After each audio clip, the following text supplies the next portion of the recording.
G'day folks, welcome back to the channel for episode number 2 of our cold Trozan Skyshard Spellbreaker, where this episode we're going to fix up our weapon situation and just generally work our way through the end of Act 1.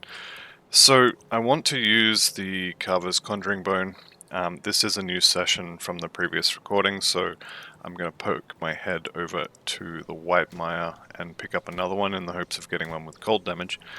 But we're going to take a quick detour first, and we're going to go fetch Ullman's axe. Because the Conjuring Bone is an offhand, which means I need a one-handed weapon to go with it, and Ullman's axe is a nice, easily accessible one-hander with a cold damage proc on it. So just in this house here, this body will always have an Ullman's axe in it. You can reset and farm yourself one with cold damage on it if you wish. Not going to bother. I'll just take the first one that's there. I'm going to poke my head over to the White Mire though, and see if we can't find a better offhand. But if it's not there, it's not there. It's not the end of the world. We're going to replace all of this stuff fairly quickly anyway. I also need to kill Negan, so he's going to be in this area. Let's see if we can't sneak through here. Of the Aether, I believe that's going to be pretty much the same or worse. Does have better cooldown reduction, so we'll take it. That is also level 9, which means we have Trozan Skyshard now. Which also means we put the flash freeze there. And we start throwing meteors at people. Now when you first get Trozan Skyshard, it's going to be fairly underwhelming. A lot of the meteors are just going to miss. You can see the spread on the spell is quite large. And the mana cost is also a little bit prohibitive, shall we say. Are we? There we go. Alright, everyone's dead. So yes, the energy cost on this is 58 when the flash freeze is 70, but the cooldown on this is much shorter and we can just cast both of them now. So our energy cost has effectively doubled. It's not exactly double, but it's pretty close. So that's something we will need to keep an eye on. Generally speaking, I'm going to use Trozans for bosses and elites, and I will just continue to spam the flash freeze for everybody else. I will leave the flash freeze at 10 points just until I notice things aren't dying from it. The things like that one guy there not dying, I'm not terribly bothered about. I just noticed the cold proc from Ullman's axe going off. Every single tick of the dot from the flash freeze will trigger that, or can trigger that rather. So the damage there is not going to be amazing, let's be honest. But every little bit helps. So we're in this cavern here to get the devotion shrine. And we can just chill all that. Unfortunately, we're still at the point where we can just left-click things down. Right.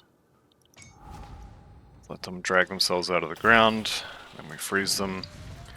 Throw the Skyshard at things that are large and have a lot of health. And there we go. You will definitely start to notice the mana cost becoming an issue. Right. Energy regen on that would be potentially good, and that's a lot of bleeding resist. Are we going to use that though? No, I think I prefer the regen on the amulet. If you can get a belt with like 10 to 15, maybe even 20 health regen, and combine it with this, 30 health regen a second is actually a decent amount when you compare it to how much you have. As far as our devotions go, we are going to be taking either the Scholar's Light or the Quill first, and then the other one second. I think we'll take the Quill, just has that big chunk of health there as well. Okay, now we head back the way we came. I'm going to head over onto Isaac's Stash's little island, grab the shoulders there, and I'm going to consider turning the yellows off. Actually, I'm not going to consider it, I'm just going to do it. Realistically, you don't need them. Once you have a yellow item in most of your slots, you're done with magic items.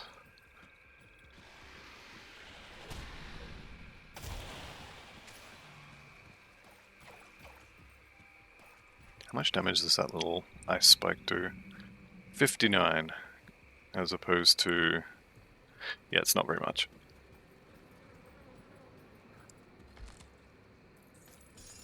Mage Storm is good.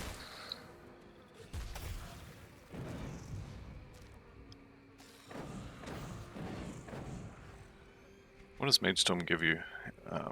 Nothing, because you didn't equip it. Lightning and Aether damage. I'll take it. Once we can equip this helmet in a couple of levels, we'll put that on, and we'll have an item in every slot except our metal and our relic. For the relic, we're probably going to steal the one from Act 2 and move towards getting Glacier as soon as we can as well. I think that's going to be a Bloodgrove shop recipe though, from memory. From the island, you can just rift back to the Foggy Gate, or the Foggy Bank Gate rather. I was focused on waffling again, so I ran it. Okay, in the top half of the Foggy Bank, you'll pick up a quest to rescue a merchant. Luther Graves, I think his name is. We are going to do that, and there is level 10. Now, one thing you can do at this point is take a point in Nightblade and put 1 point into Dual Blades. This will let you do something like dual wielding Ullman's axes. If you happen to go back and reset often enough to get Ullman's axes with an additional ice spike proc on them, I think it's called with Shattering, then you can have 2 of these being dual wielded, 2 ice spike procs on each one, and you can see them more often. But realistically, it's not a massive deal. We are going to take Nightblade though very soon. I want to get a few more points in Trozan's just for some more damage. The damage is kind of comparable between Fire Blast and Trozan's. So I think next level we're going to start working our way towards Pneumatic Burst. Checking the map, I can see no star down there, so our merchant friend is not hiding in that corner.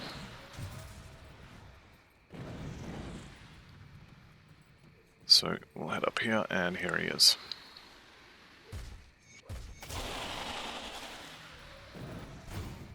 That was actually a really good spread. Don't expect that very often. You're mostly going to see spreads like this, where the guy will be standing in the middle, and your meteors will land all around him, and none of them will hit him. There are a couple of items that can be used to remedy that, but none of them are available right now. So we're up to 4 of the Slith necklaces. I'm going to poke my head into the cave to get the Riftgate, and then we will go turn that in and decide which one of these rings we're going to throw to the merchant.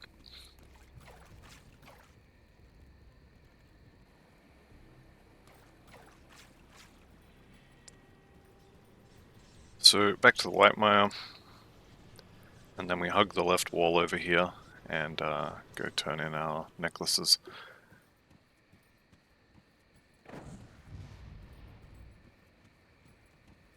So the one weakness that Arcanist has really is the complete lack of sustain. as an Arcanist, you basically have no source of healing unless you get it from your devotions or your second mastery. And so that is why we're taking Nightblade. Or at least that's part of why we're taking Nightblade. I do kind of like all that bleeding resistance, but I think we keep the other one. Just because we're going to run into fire and lightning damage a decent amount in the second half of Act 1, and we're not going to really run into bleeding until Act 2. I'm just checking the rare weapons, because they do occasionally have procs on them. And how's our belt? Our belt's fine. It could be worth buying a hat just to use for 2 levels. How much is it? 500? Yeah, we'll just buy a hat, just so we have something in that slot. Rings potentially. Do be careful about things like this. That 2 cold damage will not be applied to your spells, that will be applied to your weapon hits. So unless your spell has, so for example, the Fire Blast here has 20% main hand damage, so that would get 20% of that 1, or of that 2 cold damage, which I believe would be rounded up to 1, but it could be rounded down to 0, I'm not 100% sure on that. Yeah, I think we're good here. Just sell all of this, and let's head back to Devil's Crossing. We're going to do the water pump quest. I'm going to talk to Luther Graves here. Collect our XP. Talk to Harmon, collect even more XP. And now we're going to go help Barnabas here. The captain send you over? Do I not have enough scrap? I don't. Okay, so if you don't have enough scrap, first thing to do is to check the bank and make sure you didn't put it in there, because that is entirely possible. I'll keep your stuff safe. Nope. Okay, I still don't have enough scrap. I'll keep an eye out. The next thing you can do is check the quest rewards. You will get 1 scrap, I think, from rescuing Faldus, and 2, I think, from Harmon's first quest. But let's say you only have 4 even after turning them in. You can just buy them from the merchants. Maybe you don't want to do that. I have no problem with it, but you can quite easily just go back out to the lower crossing and head through the old dump again, and you will find scrap there. I'm not going to spend the time, I will spend the iron bits instead.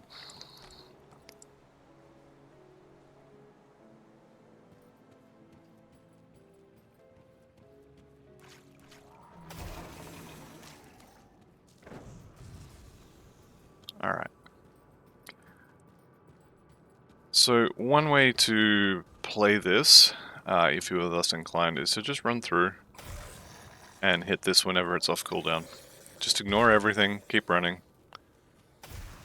and just hit flash freeze when it's available. You'll kill a few things by accident,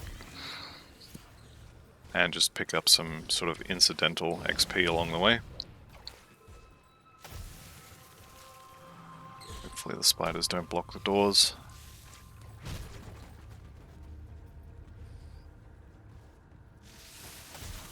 There we go.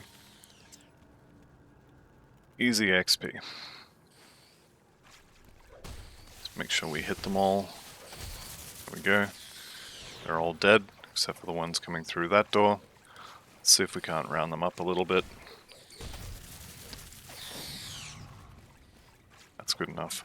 I'm not going to hang around for a handful of spiders.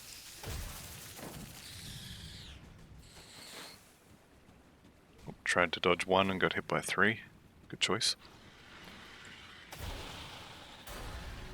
There we go, there's level 11. So, I'm going to take Nightblade now. I am officially a Spellbreaker. You can leave this for a while if you prefer to continue adding points to Trozan's or the Arcanist bar. I just want to get the Pneumatic Burst online so I can start getting some healing. Pneumatic Burst will also give you movement speed as well, so we'll be able to dodge things easier and just generally move through areas quicker. Now Veloth here does not care about your cold damage. One of those lovely bosses where you're going to be just spamming your fireball and your Trozan Skyshard. So similar to Warden Krieg, when we get to him, he doesn't care about flash freeze, he's immune to it, same as Veloth is. So we just run around in circles, try to dodge the AoEs when we can, and use Trozans when it's available. You can, if you would prefer, you can spam your weapon component, so your fireball. That will also work. Trozans, I think, is probably more damage for the mana, assuming you can actually hit the thing.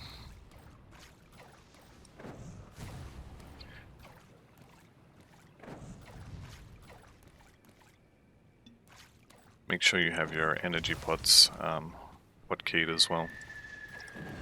It's generally better to use an energy potion than it is to run around and wait for energy. Especially since you're going to end up selling piles of them later on. If you've got them, you may as well use them. Well, that was a good hit. There we go. Okay, let's have a look at that ring.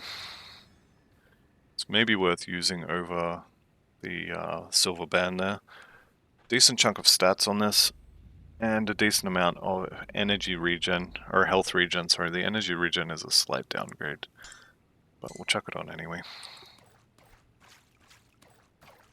So next level, we'll get 1 point in Pneumatic Burst.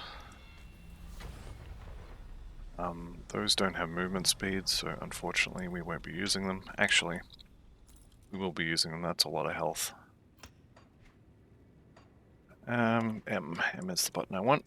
Back to town, let's go get our expanded backpack. So the reward for this quest is the second half of your inventory being opened up.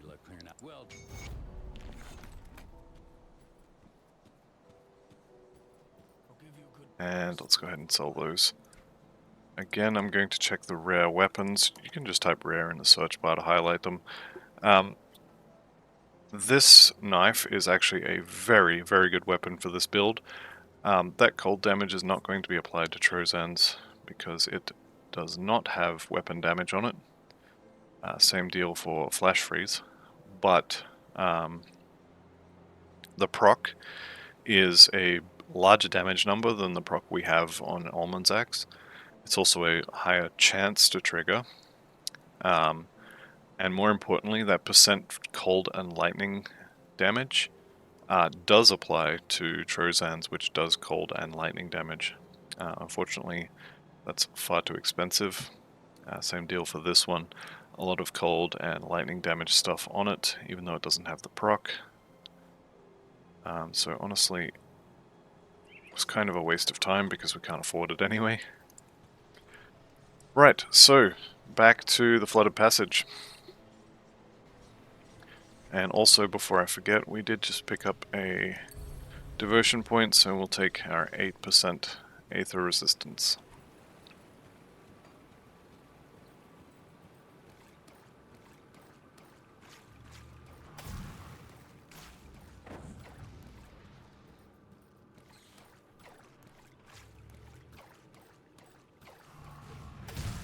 So big packs like that, nice little chunk of XP, and then we keep running. That way is blocked. I'm going to go back for that bristly fur.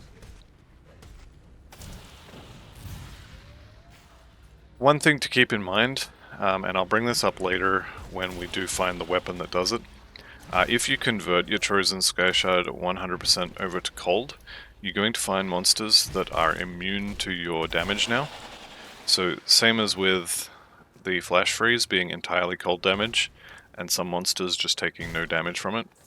When you convert Trozans entirely over to cold, you are going to have the same issue with some monsters just being completely immune to your damage.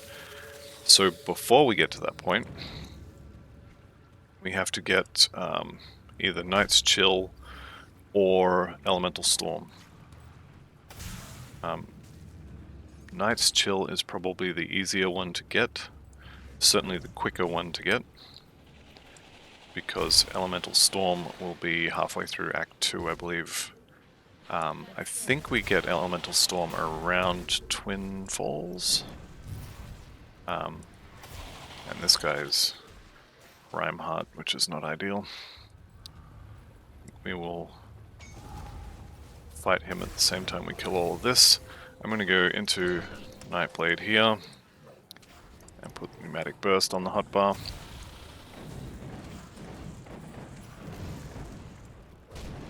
Having the Fireball on the left click to spam in between is definitely an increase in damage, but as I said, it's really going to nuke your energy bar as well. Fortunately, we have potions.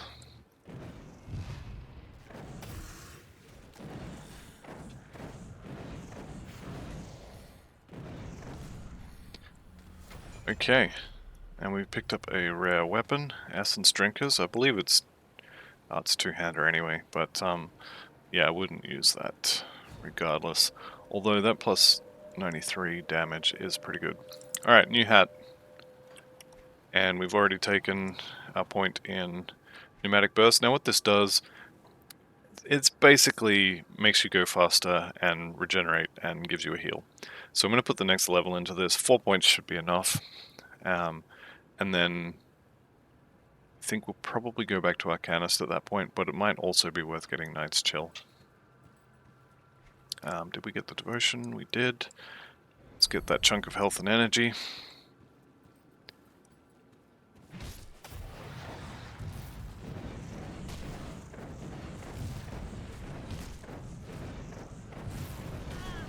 So if you stay in melee range, he won't throw the rock at you, but you will take a lot more damage from his auto attack. And I think we are going to have to kite him a little bit. That rock, if it hits you, is going to ruin your day really fast.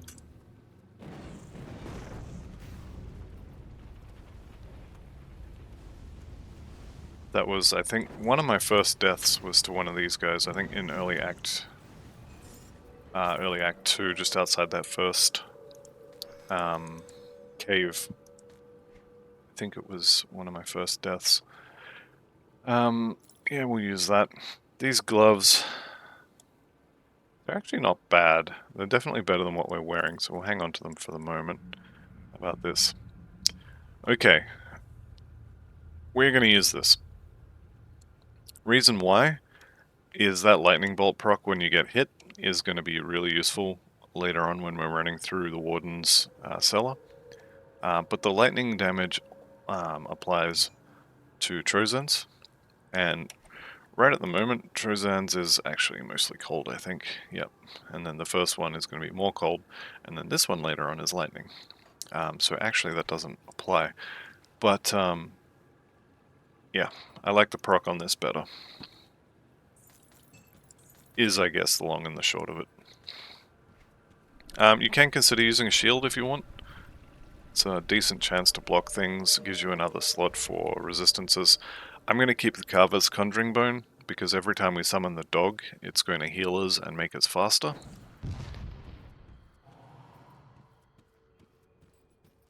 So it is definitely worth keeping that. Alright. What does that one do?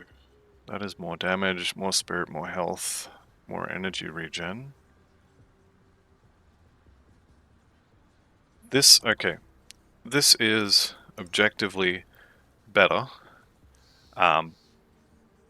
but we are nowhere near the spirit required to use it, and we would lose the dog proc on the offhand, so it's not massively better, but it is better.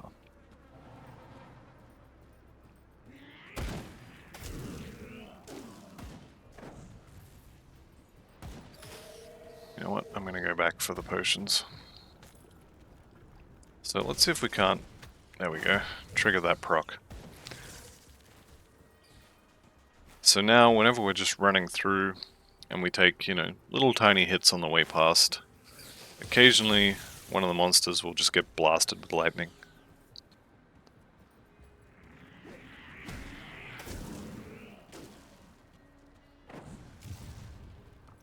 Now, as far as your blacksmiths go, typically... okay, so the choice of who to side with on an Arcanist is basically ease. So I am actually going to side with Duncan to show this. But if you side with Angrim, this is it. You talk to him here, and then the next time you have to talk to him is back in town. If you side with Duncan, you have to come back over here, talk to him again, and now you can go back to town and he'll be there and you can turn the quest in. So it's an extra step, which is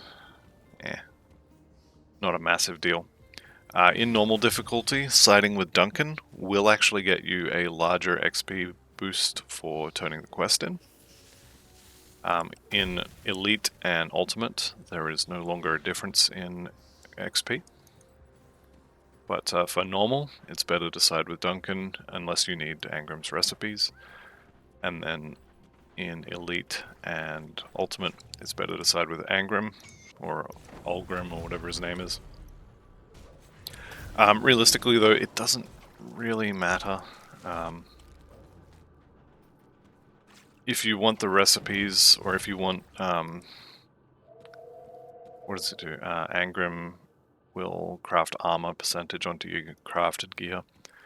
But realistically, you're not going to be crafting much in normal difficulty anyway, so personally I think the extra XP is the way to go. But I also often side with Ulgrim or Angrim or whatever his name is, just so I don't have to run back and talk to Old Mate. Okay, let's get rid of Veloth's ring. Swap those pants in, they're almost certainly better. They are better. And we don't have a Searing Ember, so we'll get some extra cold damage on the go. This Shambles Heart I should have checked earlier because it is often better than the Sister's Amulet. This one is probably better. Yeah, we'll chuck that on. While I'm thinking about it, Devotion. Okay, so we've finished the Quill. We could now take this point back and put it into Scholar's Light. It's usually worth being pretty greedy with your devotion points, but I'm also kind of lazy with stuff like that, so I'm just going to leave it for now.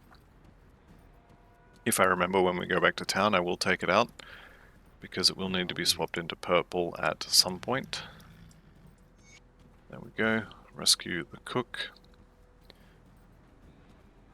Next stop is going to be Birch Village.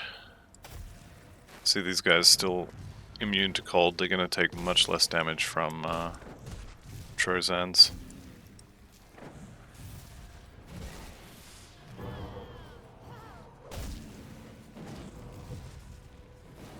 And now we run around in circles and wait for things to die. The extra health regen and such from Pneumatic Burst is really good. Not to mention the heal you get. Okay, is this guy cold? Spirit Eater, he's probably got some cold resist.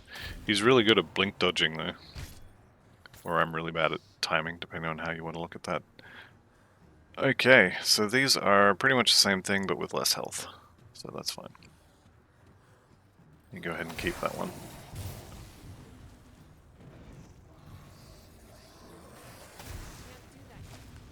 Let's see who follows us.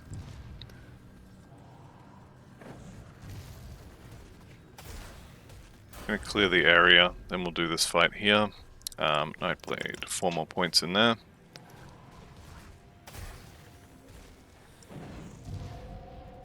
Alright, decent amount of energy. Let's go ahead and clear this out.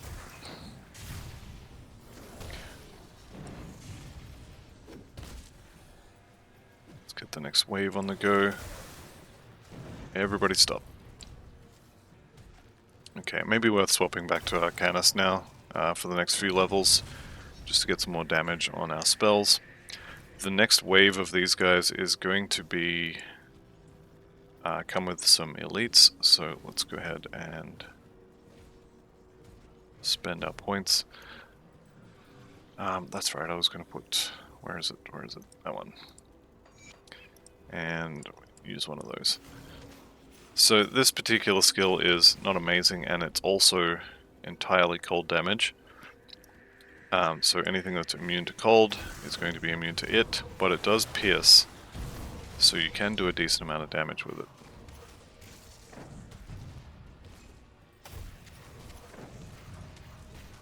And it is also a skill you can spam in between all the rest of the stuff you're doing.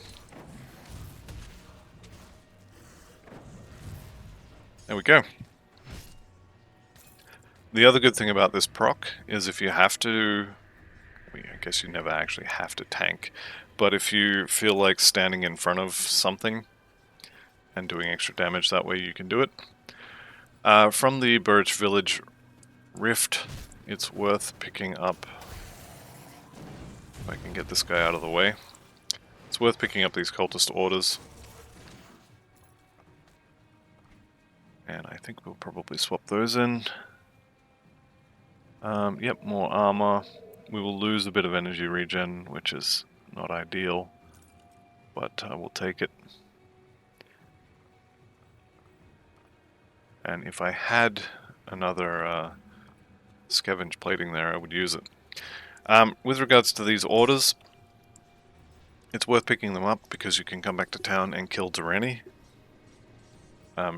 In normal and elite, just kill him. It's not really worth thinking too hard about in normal and elite.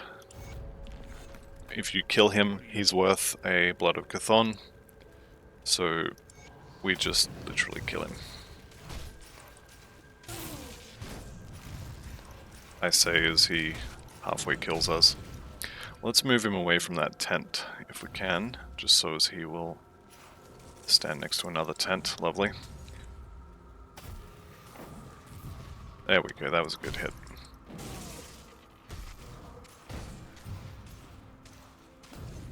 So in normal and elite, it's definitely more worth it, in my opinion, to get the Blood of Chthon. So Durrani was sabotaging others, Blood of Chthon, Devil's Crossing rep, and 1,000 iron bits. That is absolutely the choice to make in normal and elite.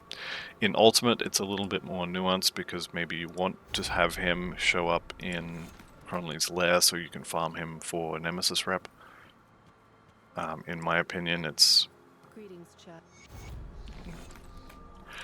I don't know, I go back and forth on it. Let's take our point out of the blue and we'll put it into Scholar's Light.